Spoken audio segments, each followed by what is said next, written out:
C'est toujours ce que j'ai dit à mes enfants. Je disais à mes enfants, vous ne devez pas croire tout ce que je vous dis, vous devez même mettre à l'épreuve de votre jugement tout ce que je vous dis.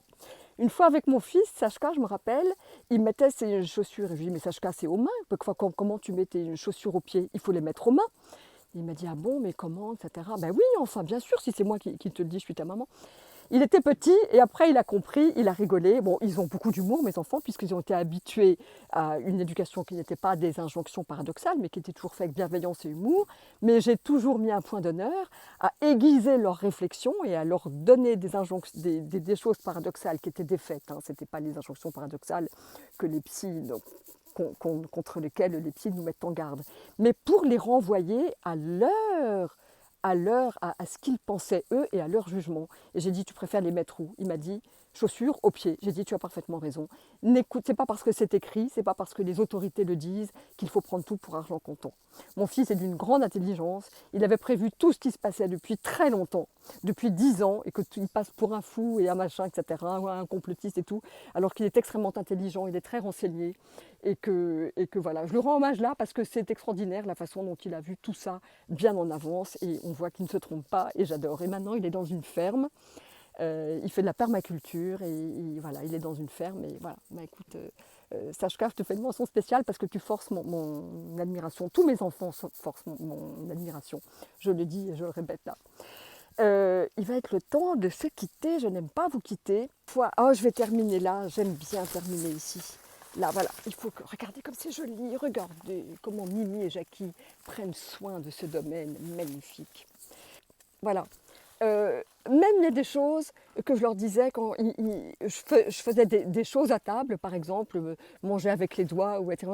Et ils me disaient, mais maman, mais ça se fait pas. J'ai dit, bah, écoutez, maintenant que je l'ai fait, ça se fait. Donc, ce que vous décidez pouvoir faire, c'est vous qui décidez.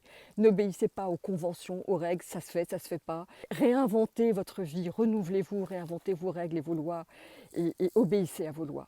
Si je vais terminer par quelque chose d'intéressant, je n'ai pas la citation exacte, mais là je vais vous renvoyer aussi aux vidéos de Jean-Jacques Crèvecoeur qui sont assez intéressantes.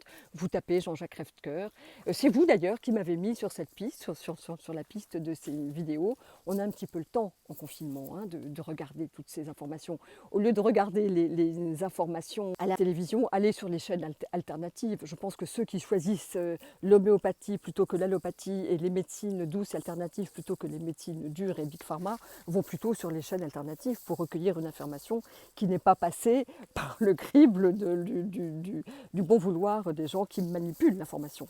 Voilà. Et donc, il n'est pas bien d'obéir. Alors, il y a 2 phrases, je les mettrai dans ma newsletter, j'aurais voulu les mémoriser pour vous les dire, mais en fait, il est de notre devoir de ne pas obéir à notre gouvernement quand celui-ci est corrompu ou perverti. Ça, c'est une phrase de Gandhi, je l'ai paraphrasée et je l'ai mal restituée, mais disons que c'est ça.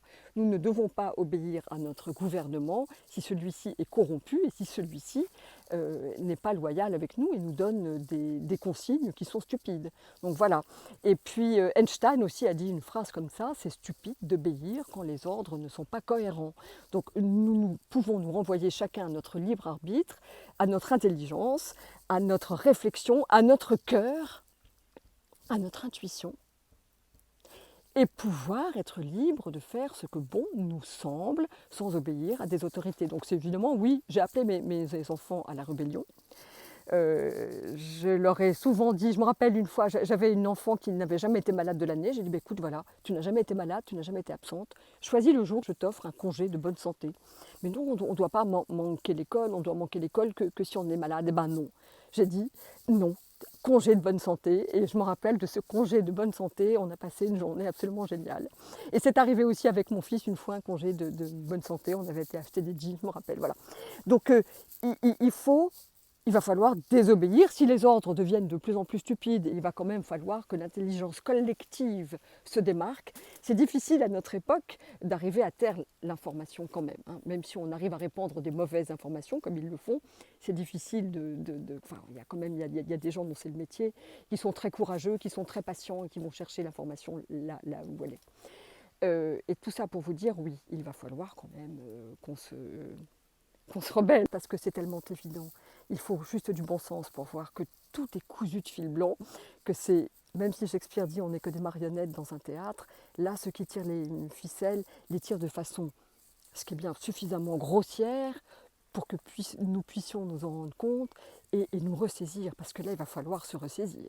On ne va pas se faire vacciner tous quand même, hein, quand même, ni pucer, ni contrôler dans nos déplacements. Non, quand même, j'espère que non. J'espère en tout cas que vous ne vous laisserez pas faire. Et encore une fois, allez voir les vidéos des personnes que j'ai mentionnées. Elles vont beaucoup plus loin dans leur investigation. Moi, je ne suis pas quelqu'un de très politisé. D'ailleurs, je ne l'ai jamais été. Mais là, simplement, je vois, je ressens, avec mon cœur et mon intuition, je vois des choses qui me paraissent énormes et j'avais envie quand même de vous les dire.